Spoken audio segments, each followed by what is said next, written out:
Hey everybody, here I am at the HashiCorp office in San Francisco during HashiConf, and with me I have Omar Ismail. You are, well, what is your title? I know you're part of the Terraform engineering team, but what's your official title? It's a fancy title. It's a director of product for Terraform and Policy Workflows. Amazing. And how long have you been working on Terraform? I joined 4.5, almost 5 years now, coming up on my 5-year anniversary, yeah. Wow, and a lot has changed over that period of time. You've seen Terraform make some leaps and bounds in terms of functionality. Yeah. Were you here during the big 1.0 release? I think I joined like 3 to 6 months before that was happening.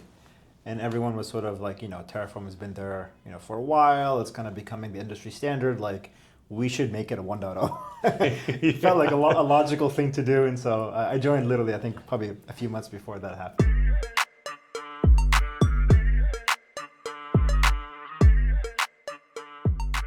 Well, since you lived through the big 1.0 and now Terraform is evolving again. There's a few big new things coming down the pike with this year's HashiConf. So why don't we dig into those? Let's start with Stacks. Right. What's the big announcement around Stacks? Yeah, so we're finally shipping Stacks GA. It's awesome.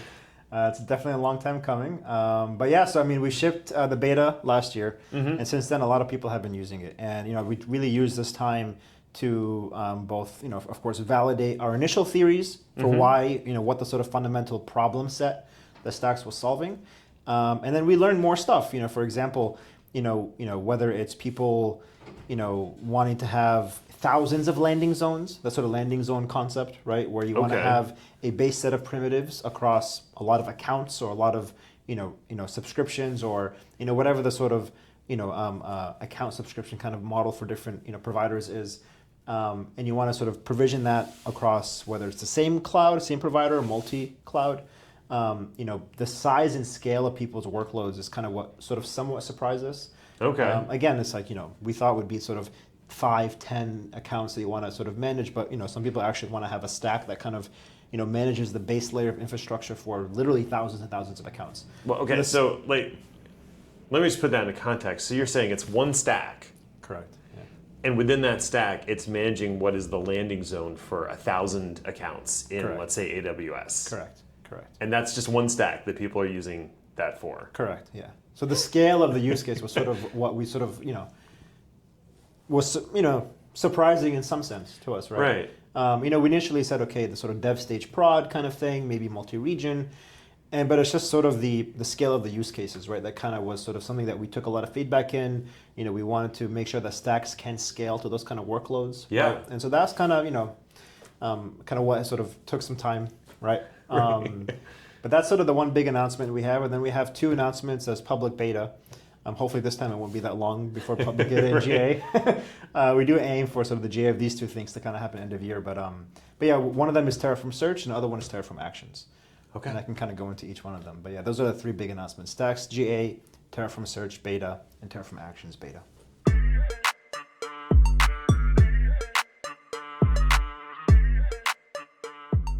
Okay, so I've heard rumors about Terraform Actions, and if anybody's been watching the repository closely, you might have noticed some new additions to providers and some language around actions.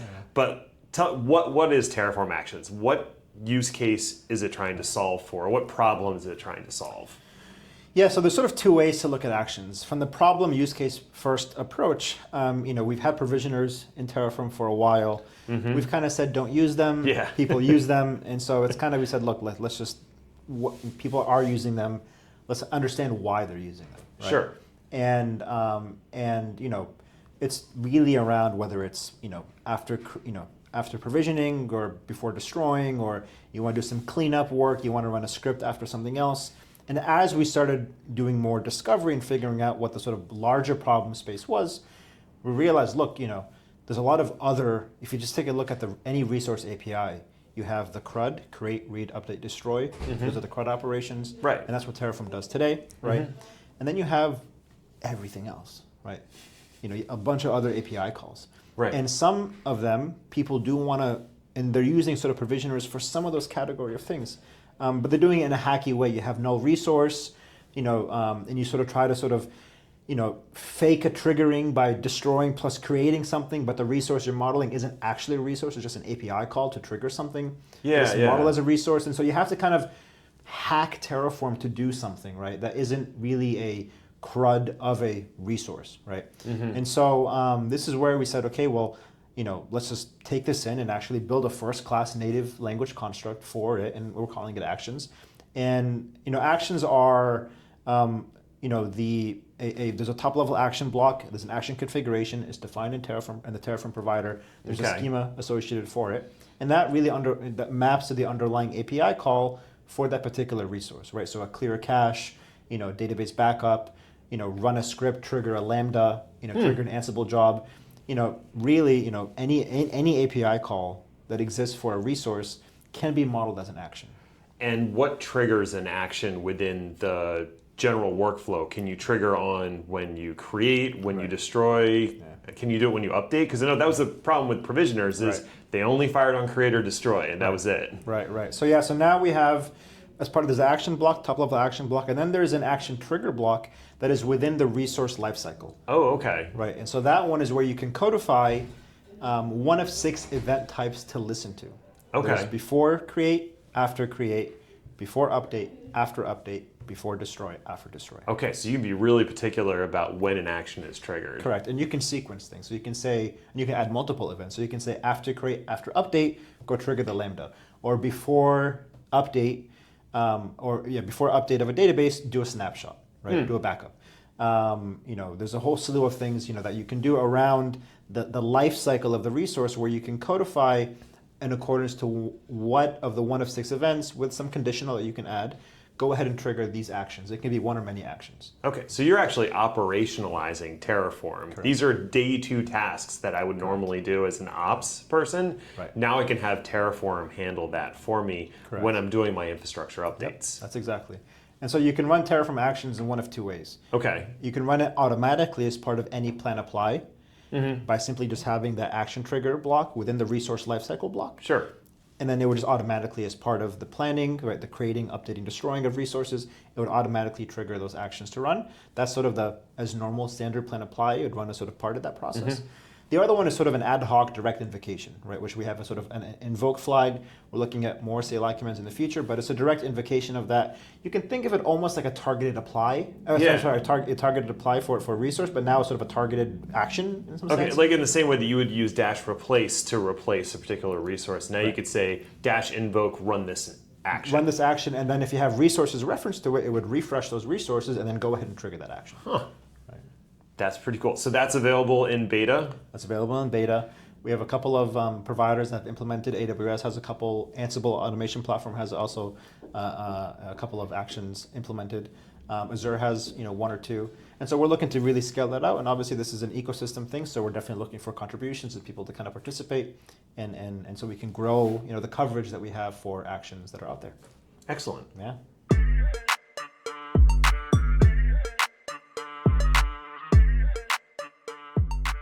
Okay, now tell me about Terraform Search, because I like the sound of it. I know a big issue is discovery of existing infrastructure and dealing with that. Is that kind of what Terraform Search is meant to solve? Yeah, so I think the reality is if you start with Terraform, things are wonderful. That's great, yeah. Right. Happy path, life is great, you can sail to the sunset, things are awesome. But the reality is, there's a lot of brownfield. Right? Sure. People either click ops to the web console of a different provider, they use the provider CLI, they use a script with the, say, Go SDK of the particular provider. There's a whole slew of things that people do to sort of, whether historically they're late to adopt Terraform, a bunch of different reasons, organizational standardization, a bunch of different reasons why. The reality is there exists a bunch of resources that are there that are not managed with Terraform. Okay. And people want to bring it to Terraform. Right, and you could do that before. You could add import blocks into your configuration and bring those resources under management, but actually finding those resources and getting their appropriate IDs, that was a pain. That was a pain. And you had to either do it manually, where you go to the web console and you navigate and you find the right one, copy and paste and all that stuff, or what people did, right, because that was sort of too slow, is there's a bunch of open source tools that kind of try to get at this problem, right? And we Right. can talk about why search is a little bit different than those ones. Or they just built their own one where they used the Go SDK and just made list calls, right? Right. So what really separates Terraform Search is when you look at all these options, right? You have to ask yourself sort of what is the fundamental thing that we are importing, the resource type as defined by the Terraform provider. There's a mapping problem that was sort of never solved. Or rather, anyone who tried to go at this problem from sort of the open source world or whatever had to actually have their own mega map. that map to whatever mechanism, a Golang script, a Go SDKs for the provider or some other thing, had to have this big map that said, with this resource that I'm using, this resource that I'm querying has to map to this particular resource type as defined by the Terraform provider. Okay. And so what we did, we said, hey, why don't we just add the list operation alongside the CRUD operations within the resource type itself. So whatever you're sort of querying, we have a list block now as part of a query language. Whatever you're querying is the same exact thing that you are importing. Okay, so rather than having this mega map file, Correct. we're moving that identification system into the provider. Exactly. Right. When you describe it that way, I'm kind of surprised that didn't exist before. Well, it obviously, it's obvious in retrospect, right? Right. And we kind of went through the idea maze of how do we solve this problem? The different providers have their own search API, right? Yeah. Sometimes they're comprehensive, sometimes they're not. And it's not just the major cloud providers. I mean, what about, a private provider that you have? What about the long tail providers? What about the partner providers that we have? And so, it's not just, so we have to figure out an approach that works consistently across the entire provider ecosystem. Right. And in retrospect, it's actually, now it's obvious where, if you look at the API documentation for any resource, typically there's a list call there, right? Yeah. A get all, some sort of list operation. And so, we're adding that into the protocol, into the SDK, and now there's a list, with the different filters in the schema with the different filter option there for how you can list resources. And so so ultimately the solution here is you have a tfquery.htcl file format as a list block and with some filtering options, and then a Terraform query CLI command that could generate config, that generate the resource blocks plus the import blocks, right? Oh, okay. And so now you have sort of one sort of workflow of sorts where you can define your query, run the query, right? Get feedback, and when you're ready, go ahead and generate both the resource blocks and the import blocks, and then you can go through the standard import workflow, which is planning and applying the import to bring it into state, bring it into management. So this is a separate CLI at the moment, and it's going to be a separate file type for doing these queries because it's Correct. kind of outside of the normal workflow of using Terraform. Yeah, it's not. Yeah. But then you'll get back the import blocks and resource blocks Exactly. that you would put into your configuration. Right, and that's the bridge to kind of bring it into management and as part of sort of planning and applying. Okay, so that's going to be available in beta as well? Correct, And yes. that functionality is being added into the providers to Correct. support it? Correct. Yes. Okay, so you want people to experiment, give it a try. Yeah, totally. Yeah. Provide some feedback.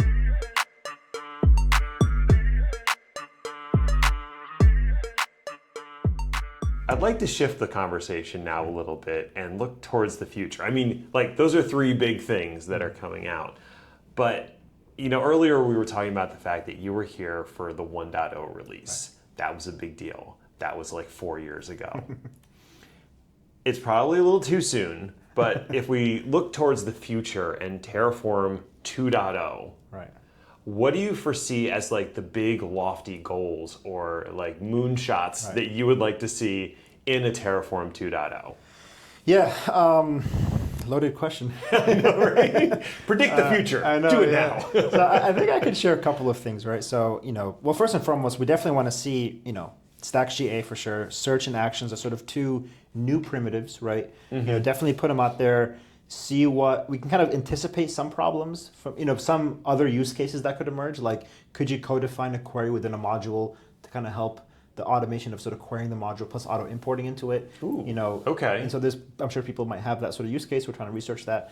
I'm sure there's more use cases for actions, right? Can you chain actions in a much more sophisticated manner? I'm sure there's more things there that we want to give time for these things, these new primitives to sort of thrive and more problems to emerge and all that stuff, right?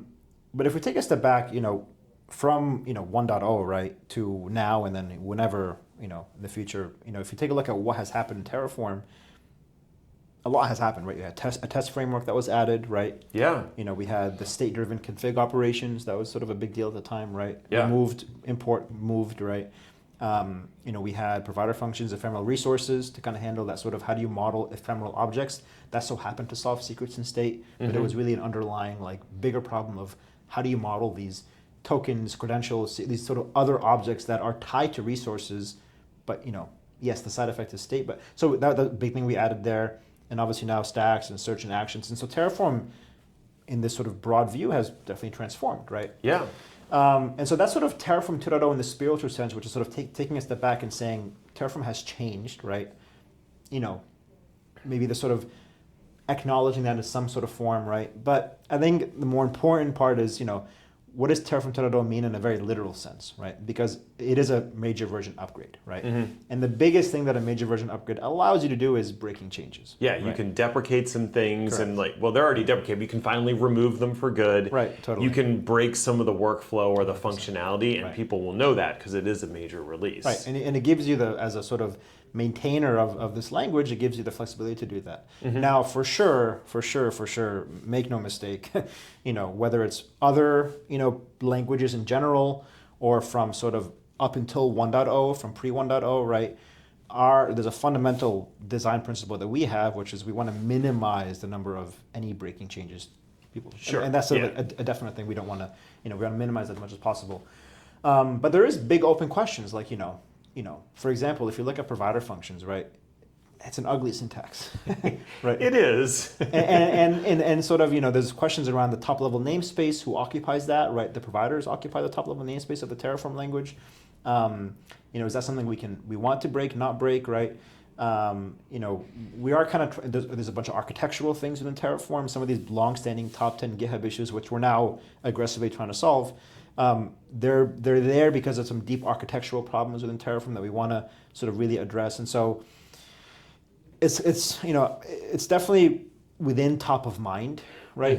2.0, internally. But I think what we want to get done is really make significant progress on the top 10, top 20 GitHub issues, really solve those things. And by doing so, we probably solve some architectural problems. We let sort of search and actions kind of, grow, and more use cases come back, and we develop those things more. And we then ask these sort of questions of like, okay, well, there's some low-hanging fruits that we can get rid of. The state CLI command, we can get rid of that. Now we have, state-driven, config blocks. But the big question is like, what is a breaking change that we want to do? Is there any, right? And so that's sort of the big question, but there's a lot of other really important, other questions around like architecture that we have to modify and change and fix. And just kind of let some of these things kind of bloom a little bit more. But yes, I think in a very sort of spiritual sense, Terraform has sort of changed a lot over the since it really the has. 1.0. Right. And I would say, maybe this is just my perception, but since the acquisition by IBM, it does seem that the development of Terraform has accelerated. Yeah. And I think that has something to do with the additional resources that are available. So I think we can look forward to some additional changes, and also baking in of the search and the actions. Right. Yeah, no, there's a very exciting future. I think, I think we're very focused on making the language better, making the ecosystem better. Now, there's a much bigger partner ecosystem within IBM as well. And so, we can really sort of flex that muscle a bit more too. And so, we're looking at ways to sort of re-engage with the ecosystem, and really sort of accelerate more of these sort of new primitives, new use cases, new workflows that could be out there, right, that Terraform should be going into. And so there's a lot of, it's a very exciting time. We'll see what comes up. Awesome. Well, if anybody has feedback or they want to get in touch, what's a good way for them to reach out? Yeah, you can email me directly, or we can maybe put it in the show notes, or in the sort of we'll put it in the description. For sure.